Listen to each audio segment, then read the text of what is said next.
Halo, ahli gizi online di sini. Kali ini aku mau sharing seputar makanan saring atau makanan yang tepat untuk penderita atau pasien yang mengalami kesulitan menelan.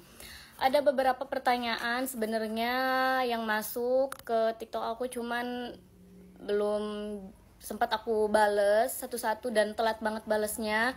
Kayak Kak Yulrus, dia nanya seputar itu dan aku jawab tapi telat dan ternyata dapat kabar seperti ini. Mohon turut berduka dan mohon maaf atas keterlambatan aku menjawab.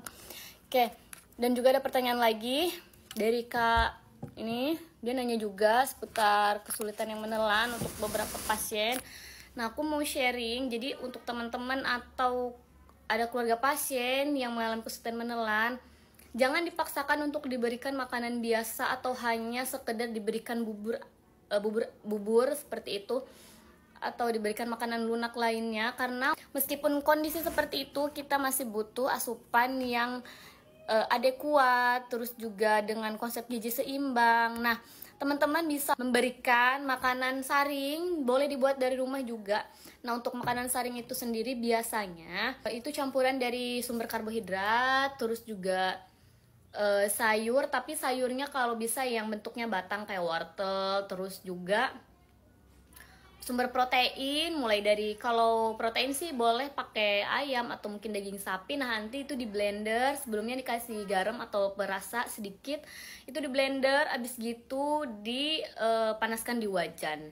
Itu beberapa pasien sih ada yang tertarik, tapi misalkan kalau saudara teman-teman atau keluarga pasien tidak bisa menerima atau aneh dengan rasanya, boleh dicoba dengan memberikan bubur sumsum, tapi untuk airnya ganti dengan air susu. Jadi sumber proteinnya didapat dari susu, tapi jangan susu kental manis ya, ingat, jadi harus susu bubuk gitu. Jadi bikin bubur sumsum seperti biasa, namun untuk melarutkan si tepungnya itu pakai air susu biar proteinnya masuk gitu ya.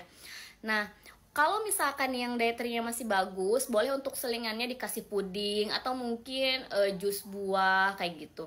Tapi ada kasus lagi pasien yang benar-benar nggak bisa nerima makanan saring, jadi boleh dikasih makanan cair, cair kental atau cair pool gitu. Itu bisa diberikan dengan diet cair kalau di rumah sakit atau pemberian susu. Nah, untuk susunya boleh diberikan sehari 6 kali ataupun 4 kali, atau mungkin kalau misalkan pemberian porsinya sedikit itu boleh dengan 8 kali, tergantung daya terima pasien. Nah, gimana cara melihat si daya terima pasien itu bisa diberikan susu atau enggaknya? Lihat dulu sesaknya berat atau enggak, terus misalkan ada kesedap enggak atau pas minum. Nah, kalau dalam waktu 2 jam si pasien misalkan minumnya bisa 1 gelas penuh, itu boleh diberikan susu 6 kali 200.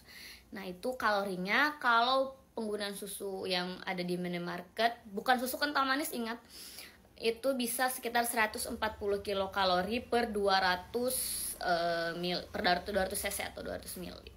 Nah gitu. Terus nanti kalau misalkan memang daya terima yang gak habis, 200 cc dalam 2 jam gak bisa habis, misalkan dicoba berapa kali, boleh diturunkan ke 100 cc. Yang penting pasien tetap dapat asupan. Nah, kalau misalkan secara oral gak bisa, minum air pun gak bisa, salah satunya ya kalau di rumah sakit dipasang NGT ya.